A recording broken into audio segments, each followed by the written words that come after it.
we were discussing this the concept of recombination, isn't it? Recombination is basically when an electron from the conduction band meets a hole from the valence band, then that electron will fall into the lower energy state in the valence band, right? So that is sort of annihilation of a pair of electron and hole, right?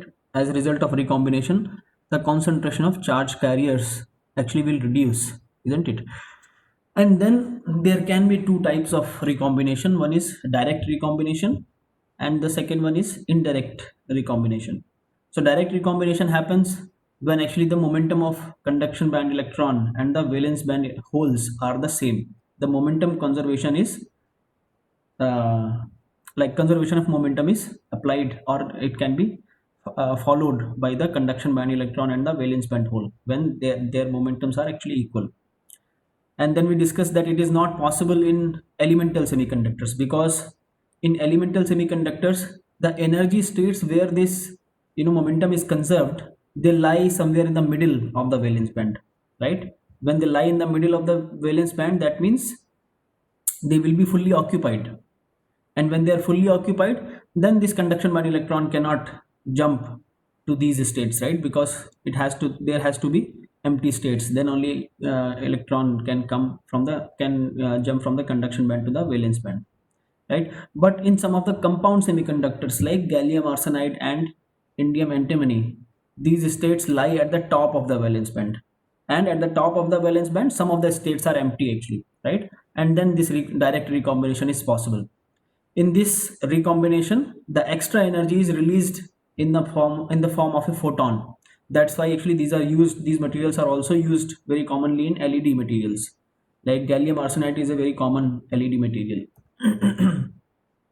Then indirect recombination, what happens actually, that because the momentum conservation is not being followed, then the electron has to first lose some of its extra momentum, and that happens via these recombination centers. What happens is actually when the electron comes into the neighborhood of these recombination centers, it is this electron is trapped into this recombination center, and then it loses its momentum.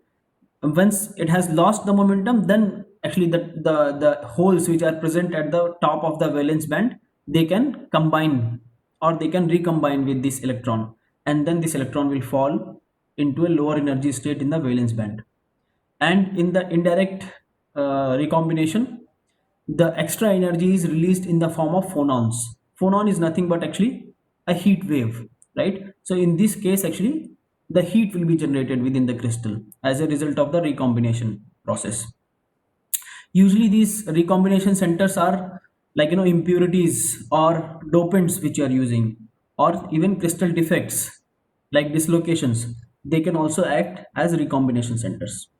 Okay, so this is where we ended yesterday. Are there any questions from yesterday's class, or even before that?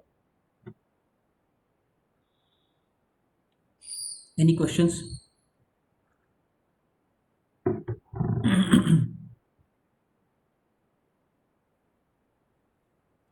Okay.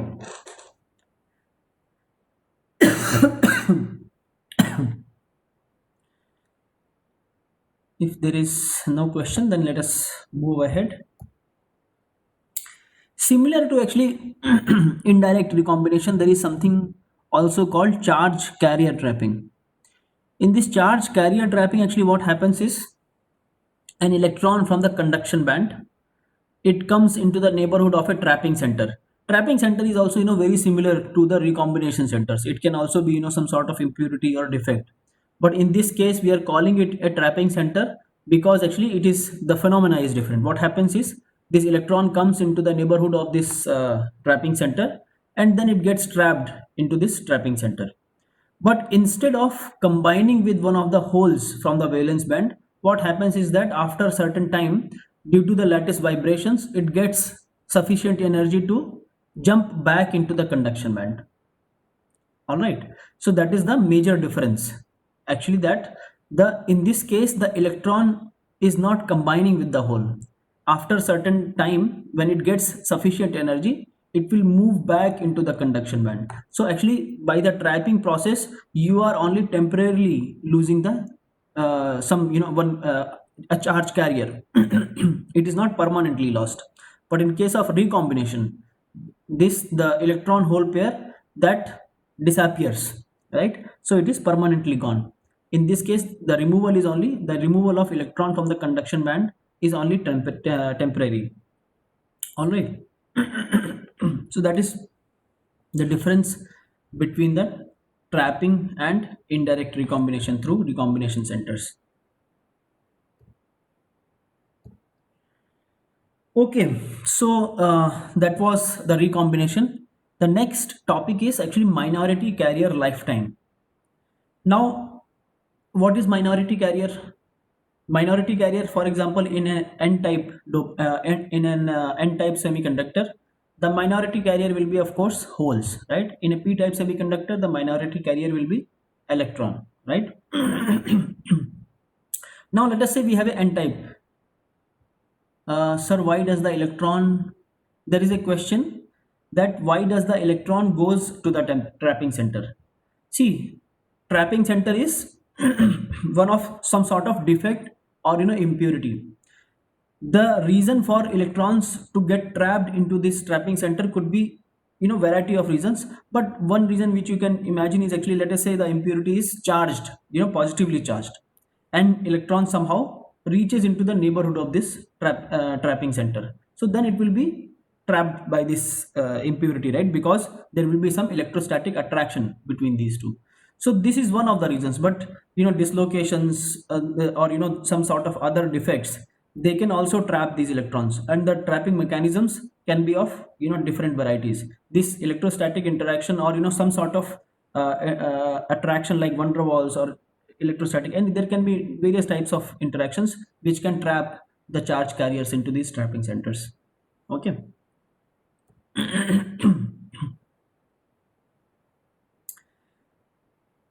Yes. So what I was saying is that let us say we have a n-type semiconductor where the electrons are in excess and the holes are in the. There is another question. Sir, do when the electron jump from conduction band to trapping center, photon will be released? That is, in indirect recombination, both photons and phonons will be released. So what you are saying is that when the electron is going from this conduction band to the recombination center, then the photon will be released or not? See, I mean, usually these energy levels, the energy level of the recombination center, that is usually very close to the conduction band. So this energy difference is not very huge, right? So I mean, even if the photon is released, I don't think it will be of a great significance, because this energy difference which is there between the recombination center and the conduction band minimum where the electron is coming from, that energy difference is very small. So yeah, I mean, yes, I mean this energy which is dropping in the drop in the electron energy, that should be released in some form. But actually, I am not sure whether it is released in the form of photon or not, because it can also be maybe this energy which is getting which electron is losing, that energy might also be getting lost in the form of a phonon only, right? That is also possible, isn't it? So I will have to check that, but my guess is actually, because first of all this energy difference is very small, and secondly there is a possibility of both, like it can the energy could be released in the form of a phonon as well as a photon. I will check that, and probably if I find something, I will try to update in the next class. Okay, thank you. That's a good question actually. I will look for it.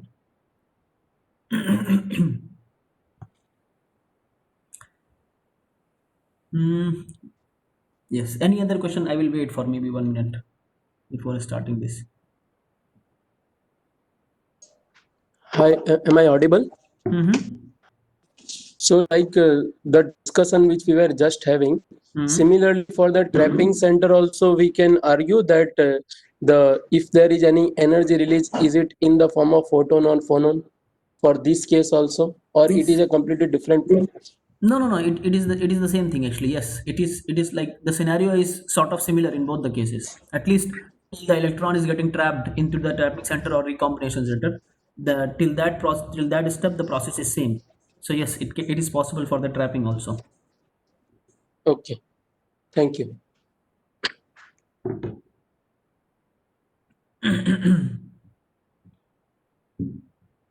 Okay. And one more thing actually, it is of less significance because see, in case of this direct band gap, sorry, direct recombination, we know that what is the energy gap, isn't it? So we know actually what will be the frequency of light which will be emitted as a result of the indirect sorry as a result of direct recombination. But in case of recombination or trapping, what is actually, sorry, recombination center or trapping, what is, I mean, the possibility is actually that these recombination centers can be at different energy levels, right? So we, even if the energy is being released in the form of light, let us say if it is being released in the form of light, we will not know what will be the frequency of this light, and that actually that then it cannot be used for any useful process, like, right? For example, when we are using it for LED material, we can use only specific material where the emitted light, the frequency of the emitted light falls into the visible range.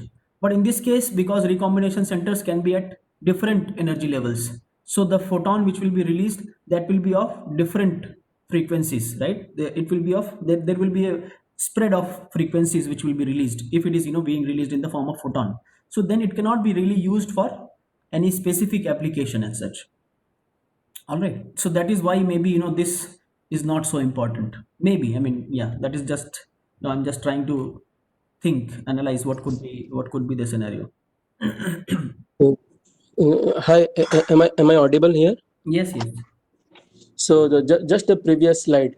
Mm-hmm. Actually, yeah, previous slide. Yes. So in this slide, what we are discussing right now, I also want to discuss something like we have discussed about the recombination centers that they are kind of defects. So maybe I hope it may be better for them to think in terms. We have studied about defects in the unit one, first chapter, various types of defects. So, what I understand is we are talking about such defects in the material.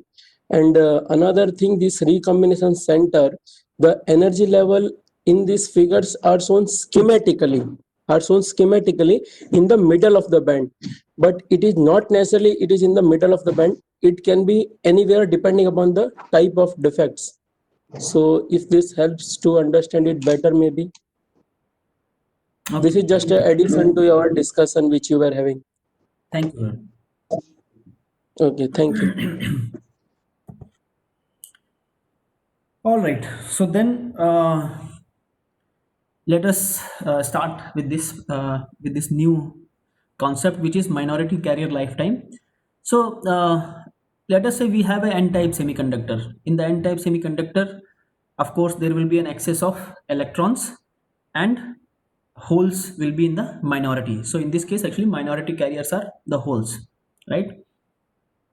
So what happens is that in dark, when there is no light illumination, which basically means that there is no photo generation of electron hole pairs. In that case, the mass action law is followed, right? NO means actually in the originally without, like before, O is here. O here stands here for optical actually. So without any optical stimulation, then the concentration of electrons is NNO and respectively PNO, and that is actually following the mass action law. It should be, the product should be is equal to Ni square. After light illumination, there will be further generation of electron and hole pairs, right? We remember that as a result of photo generation, equal number of electrons as well as holes will be generated, isn't it?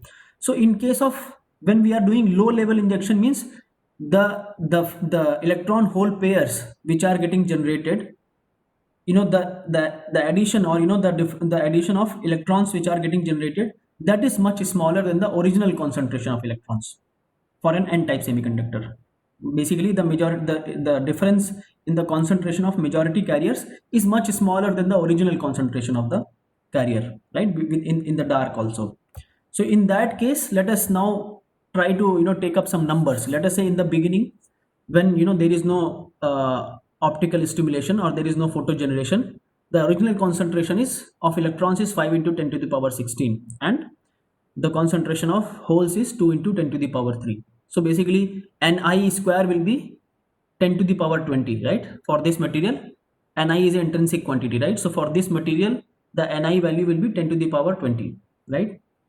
Now what happens is that after we have illuminated the semiconductor, let us assume that it causes a 10% change in the concentration of electrons.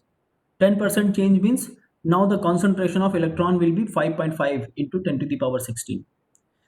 So actually the increase in the concentration of hole is very small, right? It is only 10%.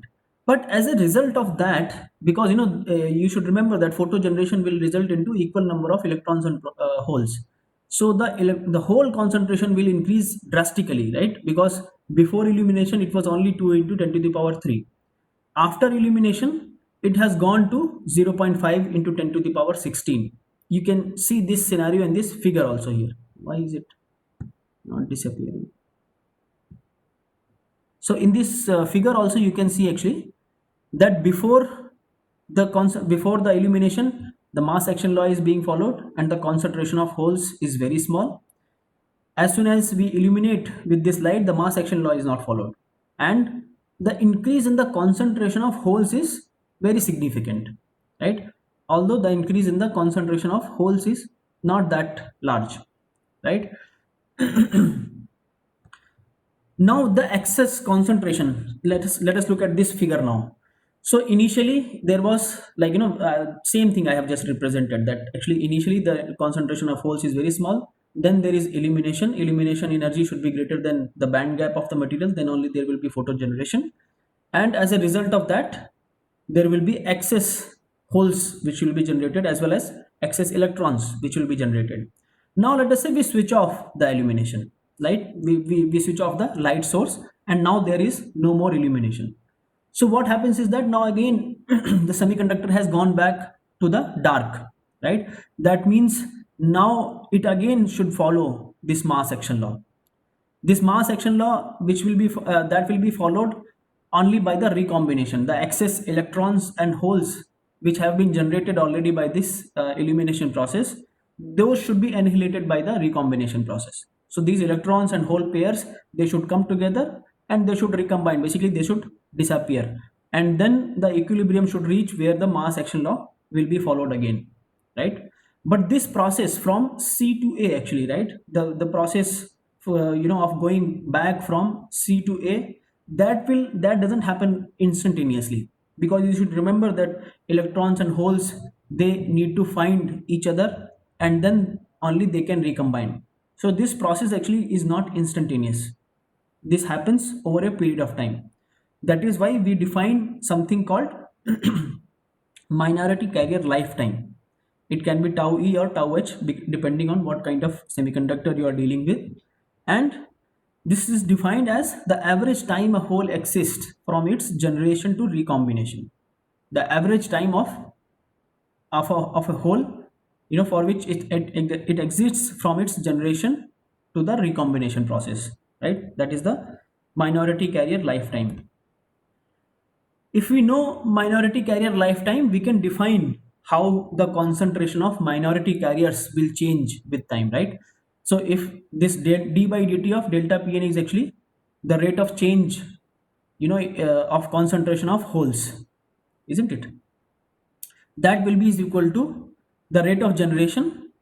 This Gph is rate of generation by phonons minus delta Pn by tau h, right? Tau h is the the lifetime. It is basically the average time for which a hole is existing, right? So that means this is the decay process. This is the kinetics of the decay process. So delta Pn divided by tau h will be the rate at which the holes will be disappearing, and Gph is the rate at which the holes are getting generated. Now we can look at this, in this figure also. Let us say at t equal to 0, we are switching on the illumination. Before t equal to 0, there is no photo generation. After t equal to 0, we have switched on a light source, which will now generate the electron and hole pairs. As a result of that, initially, basically the electrons, the minority carrier concentration, that will increase first exponentially, right? And then it will reach a steady state. This steady state value will be tau h times Gph, because in the steady state, basically the number of the number of holes which are being generated, that will be is equal to the number of holes which are disappearing as a result of recombination. So then the steady state will be reached. So this flat curve, this flat line which you see, that is corresponding to the steady state, when the steady state has reached. After that, let us say at t off, we are switching off our light source, and as a result of that, now there is no more generation of the electron hole pairs. There is only decay of the minority carriers, through the recombination process, right? And as a result of that, now the decay will also happen through an exponential rate, and that you can see here. This can be represented by this equation, where actually tau is the mean minority carrier lifetime, right? So this decay will happen through exponential, it will be an exponential decay. This is actually the kinetics of minority carriers. The majority, we are not talking too much about majority carriers, because their concentration is not getting affected very significantly, but minority carrier concentration is getting affected very significantly for this period of time when we are doing the photo generation. And even after that, for some time, the minority carrier concentration remains significantly different than the equilibrium, than what it will be in the dark or when there is no illumination. All right. So this is an important phenomena, because for that period of time, the concentration of charge carriers will be very different, and as a result of that, actually the behavior of the semiconductor will also be very different. So that is why we need to know that for how long this process continues, or there will be this significant difference in the concentration of the minority carriers. All right. So that is why this process becomes sort of important for the performance of the device.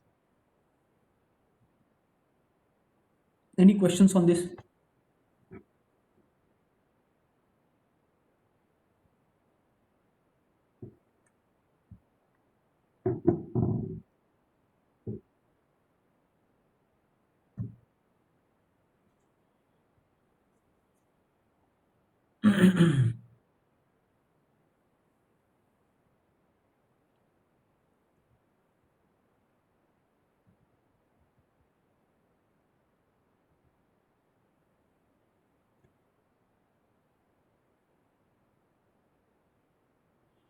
I'm taking a pause so that you can think if there is any question, if there is something you cannot, you did not understand.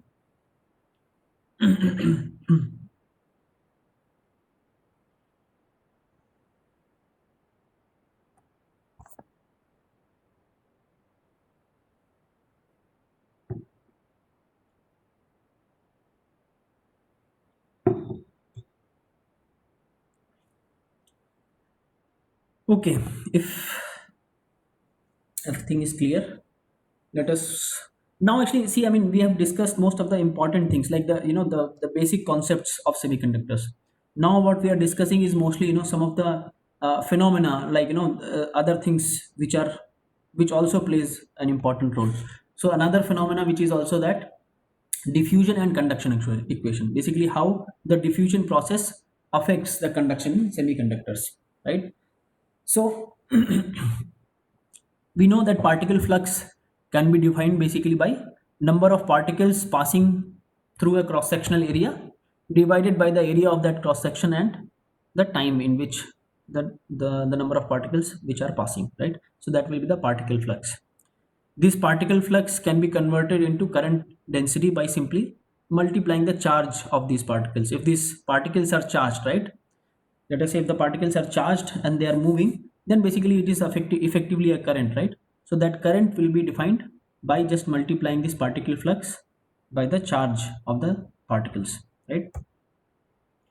Now let us say we want to calculate what is the what is the an expression for this particle flux.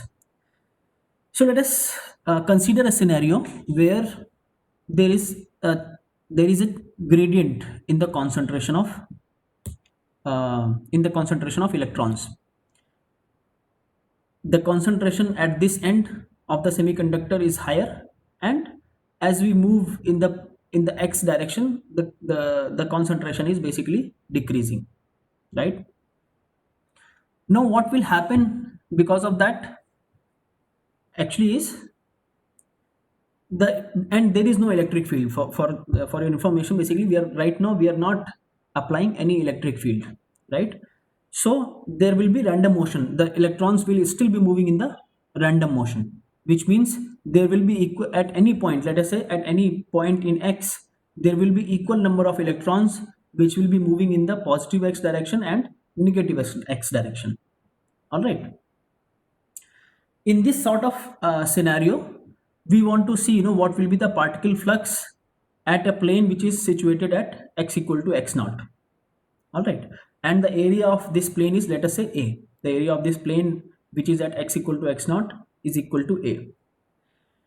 So since now actually we can define two regions. One on the left side, L is the mean free, let us say L is the mean free path of the electrons in this material.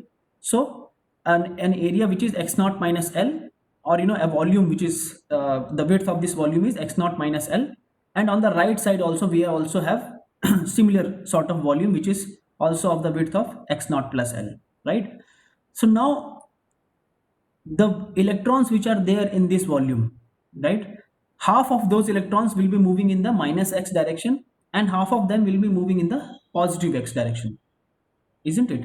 So the electrons which are moving, the half electrons which are moving in the positive x direction, they will cross through this plane, isn't it? So if we want to see the number of electrons which are passing in the positive x direction, that will be is equal to half n1 times al, half, because first of all n1 into al is actually the total concentration of electrons, sorry, total number of electrons in this volume. N1 is concentration at x equal to x naught minus L by 2. So basically we are taking at this position because we are sort of assuming that this is the average concentration of this whole volume, right? Average concentration of electrons in this whole volume is N1, which is the concentration at x naught minus L by 2. All right. So the total number of electrons in this volume will be N1 into A times L. Why? Let me just see the question. Why is nx comma t decreasing with I? Can you unmute yourself and tell what is your question actually? I did not get your question. Harsh, can you unmute yourself? Why nx comma t decreasing with L? You mean decreasing with x, probably. Decreasing with x. Okay, yes, I got your question now. Yes. So yes, it is decreasing. For now, you assume in the next slide I will explain how it can be decreasing. I mean, for now, just assume that the concentration of the material is positioned in such a way that the concentration of electrons is decreasing in the plus x direction. How it can be effectively done in a material, that we will just cover in the next slide. Okay. For now, just assume that the concentration of electron is decreasing in the x direction. Then the next another question is, shouldn't the electron concentration be uniform if no electric field is applied? Yes, you are right. Again, the similar sort of question. But for now, let us assume that the concentration of electron is decreasing. It can happen actually. In the next slide itself, it will come. For now, we will assume that it is decreasing. Yes. So where was I? That, yeah. So the number of electrons which will be passing, this plane in the plus x direction, that will be is equal to half n1 into al. Why? only why are we taking only this volume? Because if you remember the definition of, if you remember the definition of mean free path, the electron which is there at this line, by the definition of mean free path, it should be able to travel the distance L, right? Every electron should be able to travel a distance L in a time period of mean scattering time, right? Mean scattering time is tau. So that is why we are trying to analyze this whole situation in a time period of mean scattering time. In that period of time, the electrons can move a distance which is equal to the mean free path. That's why we are taking this volume on both sides of this plane. So the electrons, the number of electrons which are moving in the positive x direction, that is half n1al. Similarly, the electrons, half of the electrons, in this volume, they will also be moving in the negative x direction, right? So that number should be reduced, it should be subtracted, right? So that will be equal to half n2 times a into l, and that should be divided by the area of the plane as well as the time in which these number of particles are passing. So once, if you understand this, then it is very simple, like rearrangement. Basically it will be equal to L by 2 tau n1 minus n2, and n1 minus n2 can be written as dn by dx is equal to basically n2 minus n1 divided by L, right? Dn by dx will be equal to n2 minus n1 divided by L. So this particle flux, or basically flux of electrons, E is basically stands here for electrons. So that can be written as minus L square by 2 tau dn by dx. All right. Then to sort of make it similar to Fick's law, if you remember Fick's law, actually it is the flux is equal to minus d del c by del x, isn't it? Let me, where is the pen? Ah, yeah, here. So if you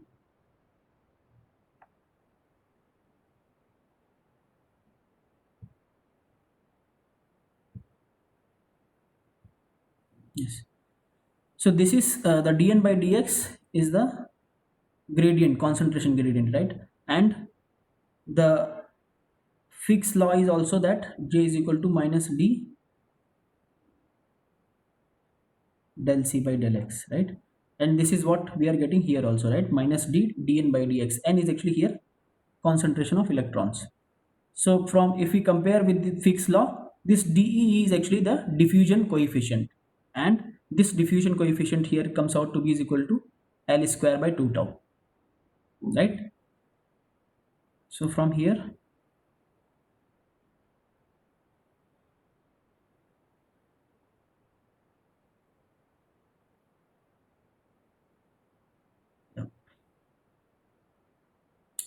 from here we get the diffusion coefficient, which should be equal to L square by 2 tau. Now, so Fick's first law, if you want to write Fick's law for electrons, that will be equal to the particle flux or the electron flux is equal to minus d dn by dx, and for holes similarly it will be minus dh dp by dx, right? And if you want to convert this into current density, which is caused by the electron diffusion, you should remember there is no electric field. We have not talked about the electric field yet. This current density is coming only because of the diffusion of electrons, and which is because of the concentration gradient of electrons. How that concentration gradient can come, we are just going to cover in the next slide. But this current density is only because of the electron diffusion. So we can simply multiply it by the charge of the electrons. We can multiply the particle flux by the charge of the electrons, and this negative sign is because actually the direction of the current will be in the opposite direction of the particle flux of the electron, right? Because electrons are negatively charged, right? So the current direction will be in the opposite direction. That's why we put a minus sign here, and that's why we get, that is how we get the current density due to the electron diffusion is E times dE dn by dx. Similarly, for the holes, we can also define the hole diffusion current density, but here we don't put a negative sign because the current direction is same as the direction of the hole diffusion. So that's why there is no negative sign here, which simply put the charge of the hole, which is equal to E, and then we will get this J dH should be equal to E times minus E dH dP by dx. All right. This difference in the signs here, you should remember that It is because due to the electrons, current density due to the electrons is in the opposite direction, while it is in the same direction as the diffusion of holes. Okay. Now let us see how we can have this gradient. Let us say we have a semiconductor which is sandwiched between two electrodes. There is a positive electrode and a negative electrode, and the semiconductor is sandwiched between these two electrodes. And one of the electrodes is actually semi-transparent. Semi-transparent means it allows the light waves or the photons to pass through it, right? What we are doing is that we are illuminating this end of the semiconductor. As a result of this illumination, there will be photogeneration of electron and hole pairs, right? And because we are doing it selectively at this end only by putting a semi-transparent cathode, there will be excess concentration of electrons and holes at this particular end, which will not be at this end actually. And as a result of this, there will be concentration gradient, isn't it? The concentration will be higher at this end while it will be lower at this particular end. So as a result of this concentration gradient, now let us see, there will be, and you should also remember, because this semiconductor is put now between the two electrodes, that means there is an electric field also which we are applying, right? When we are applying this voltage source, there is an electric field in the positive x direction. So now what will happen is actually there will be movement of electrons, or there will be movement of both the charge carriers due to the diffusion, right? Because of the concentration gradient, as well as because of the applied electric field. So what we are representing here, basically electron diffusion means these electrons are moving because of the concentration gradient which is there, and electron drift means the electrons are drifting due to the applied electric field, right? So for electrons, let us say the diffusion will be the diffusion of electrons will be from negative x to the positive x. So basically the diffusion of electrons will be in the positive x direction, while the drift will be in the negative x direction, right? Because the electric field is applied in the positive x direction. For the holes, both the hole diffusion as well as hole drift, they will be in the same direction, right? Because of the charge of the holes. Now, because there are two sources for the movement of charge carriers. Now if we want to calculate the current density, the effective current density, that should take into account both the diffusion process as well as the drift process due to the applied field. And so basically you can see that here the drift of the electrons can be represented by this equation, En mu E times Ex, right? Which we have already derived earlier using the Drude model, right? And this is the current density due to the diffusion of electrons, E dE by dN by dx. You should, although you may think that the two current densities are being added, but you should remember that dN by dx is actually negative. The diffusion is always in the opposite direction of the gradient. So this dN by dx will always be is actually negative. So that's why actually these two current densities are not getting added as it should be happening, right? Because electron diffusion and electron drift are in the opposite direction. So this dN by dx will take care of that. Similarly, here also dp by dx will also be negative, and due to that this negative sign will convert into positive sign, and that will result into basically the addition of current densities due to the drift of the holes as well as the diffusion of the holes. All right. So the effect, when we have both the concentration gradient as well as the applied electric field, then we have to take into account both types of current. One is because of the diffusion, that is called diffusion current, and the drift current. Both of them need to be taken into account to calculate the effective current density. Any questions so far? Now I hope the questions regarding the concentration gradient is also clear. How we can have concentration gradient.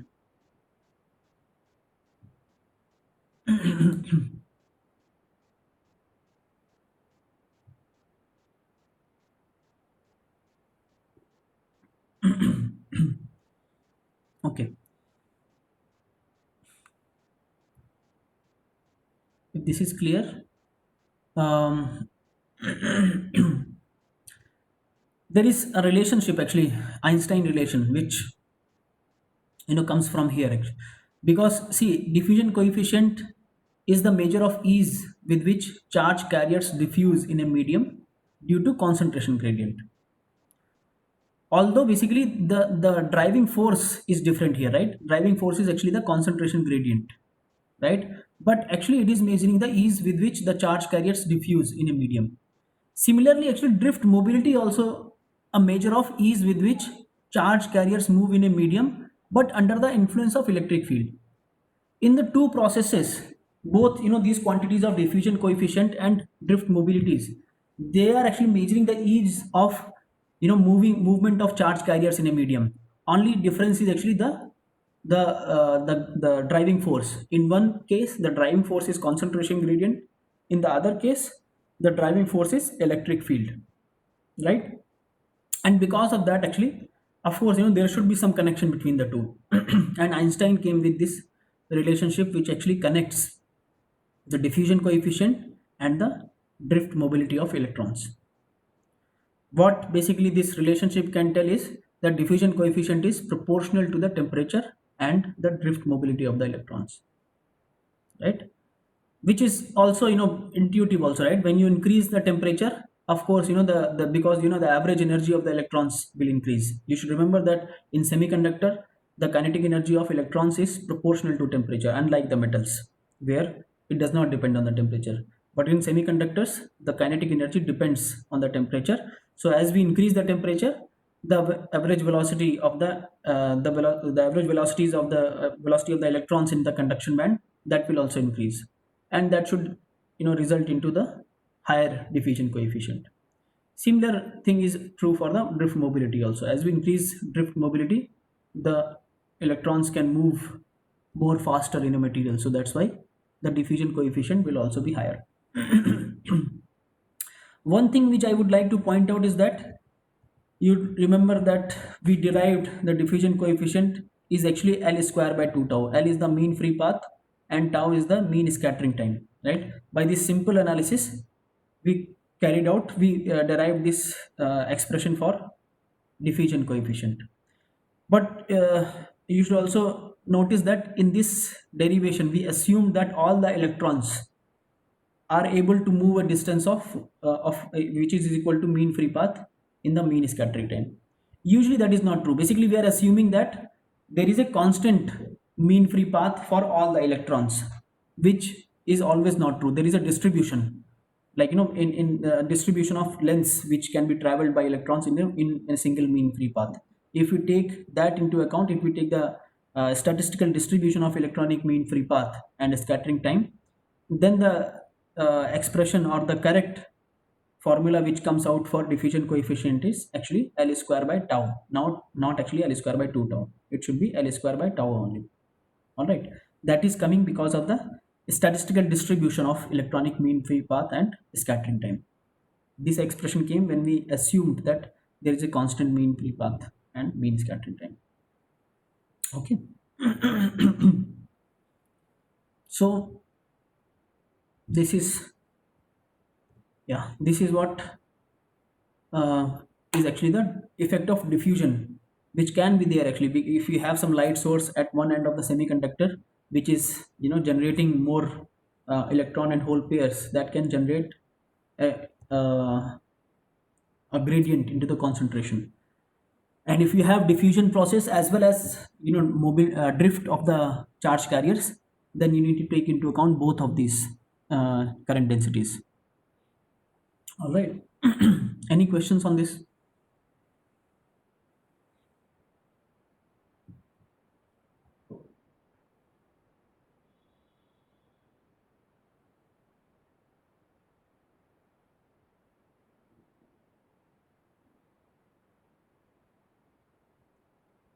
Any questions?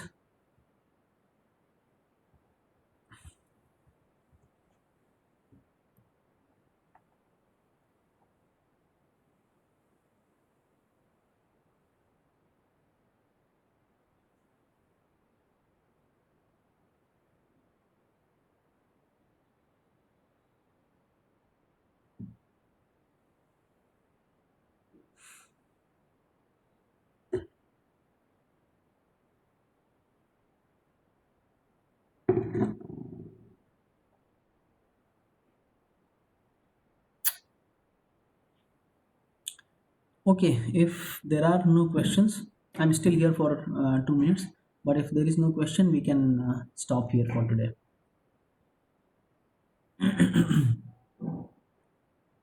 If somebody has question, they can stay and they can ask the question. Otherwise, you can leave the meeting.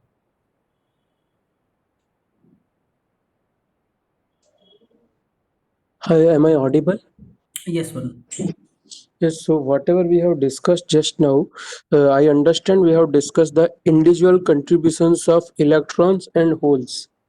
Right. And in a material, both of these will take place simultaneously. Mhm. So, but we have also discussed the concepts like recombination and other things. So, are these relations taking care of those processes, or that will require a complex mathematical discussion? Which I mean, do you have any specific process in mind, or let me share the Like screen? recombination and other things which we have discussed. So, these are the processes which will take place in material. Uh huh. Mm-hmm. What we have discussed right now, the relations, like we have not done electron plus hole equal to total flux or something like that. No, no, that we discussed earlier itself. Like in the beginning of the this chapter itself, we Okay. discussed that the total current density will be due to the total conductivity of the material will be due to the both electrons as well as the holes. So we need to add the conductivity of both of them. Yes. So what I was trying to just I was curious to know that we have also discussed about these combinations of Hmm. annihilation processes, recombination and other things, right? So are these mathematical relations taking care of those processes when we start adding them both, or it is See, I not mean, taking care of? see, for example, when you add both of them, the Yes. concentration of the holes is there, right? Let me just go to that slide, maybe if I can find it. Yes, for example, here you look at here, right? So here, what you can Uh, see is the conductivity is due to both actually, the electrons as well as holes. So when you no. take the concentration of the Yes. holes, Yes. then you Yes. need to Yes. take the concentration of the holes which is there as a result of the recombination also. It is not in the isolation. You need to take Okay. into account Okay. the recombination when you're putting the concentration of holes here. Okay. Okay. So the relation is made in such a way that it will by default take care of all those things. Yes, yes, definitely. Yes. Okay. Okay. Thank you for the clarification. Yeah, yeah.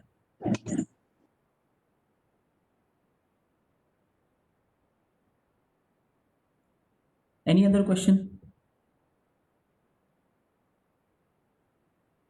Okay, so if there is no question, let us stop here for today, and we will meet on Thursday for the class. Sir, Yes, will there be quiz on Thursday? as of now, yes. I mean, Vaibhav have to tell me if if and when the situation becomes Sir, normal, or basically the network connectivity is resumed. sir, I think there 10 to 15 days maybe there will be no connection for them. 10 to 15 days. Yes, sir. How do you have that information that it will take 10 15 Sir, days? means they were telling me that it might stay long. Okay, then we will see. We will see. I mean, yeah, if that is the case, we will see what we need to do.